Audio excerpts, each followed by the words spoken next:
खरं तर गेले जवळपास एक 10 दिवस आम्ही या कार्यक्रमाची पूर्वतयारी करत होतो.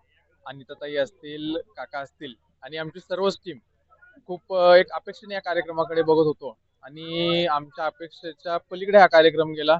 मनपूर्वक आम्ही धन्यवाद देऊ इच्छितो ओम दादाला, ओम यादव यांना. अतिशय भन्नाट कार्यक्रम त्यांनी केला आणि ओम दादाने सांगितल्याप्रमाणे जवळपास 5 तास सर्व महिला भगिनी असतील आणि काही पुरुष मंडळी असतील, लहान मुलं असतील, वयस्कर असतील, सर्वच जण अतिशय खेळून राहिले होते. मन मोकळेपणाने त्यांनी आपलं मत किंवा आपल्या कला या स्टेजवर सादर केल्या आणि ज्या या ताणतणावाच्या सर्व त्यांच्या दैनंदिन जीवनातून त्यांना नक्कीच आजचा दिवस हा पुढच्या वर्षभर नक्कीच लक्षात राहील याची मला नक्कीच खात्री आहे. सर्व इतका प्रचंड लोकांचा प्रतिसाद आपण पाहतो आहोत.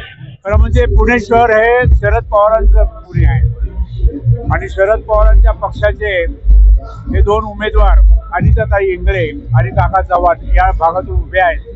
हे दोघेही प्रचंड काम करणारे लोक आहेत आणि फुले शाहू आंबेडकरी विचाराचे आहेत. माता जिजाऊ माता सावित्रीचे लेख म्हणून त्यांना ओळखलं जातं.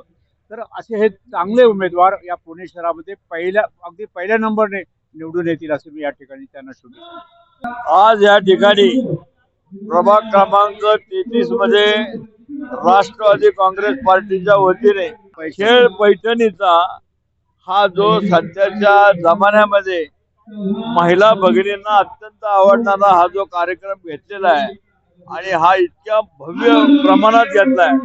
या काका चव्हाण आणि इंगळेताई यांनी पुढाकार घेतलाय. आमच्या अध्यक्ष मोकाशी या नियोजनामध्ये पूर्णपणे त्यांच्या पाठीशी राहिले. मी या सर्वांचं खडकवासला मतदारसंघातल्या कार्यकर्त्यांचं मनापासून अभिनंदन करतो आणि हा कार्यक्रम इतक्या मोठ्या प्रमाणात ज्याला एक तर सांस्कृतिक आणि महिलांना प्राधान्य देण्याची परंपरा आहे, हा खऱ्या अर्थानं लोकनेते आदरणीय शरदचंद्र पवार साहेब यांच्या विचाराला पोषक असा कार्यक्रम आहे. पवार साहेब मुख्यमंत्री असताना महाराष्ट्रामध्ये त्यांनी हा महाराष्ट्रात पहिल्यांदा राबवला, तो पुढे नेला. बापाच्या इस्टेटीत मुलीचा हक्क तर दिलाच, पण सत्तेची दारं सुद्धा महिला भगिनींसाठी मोकळी केली.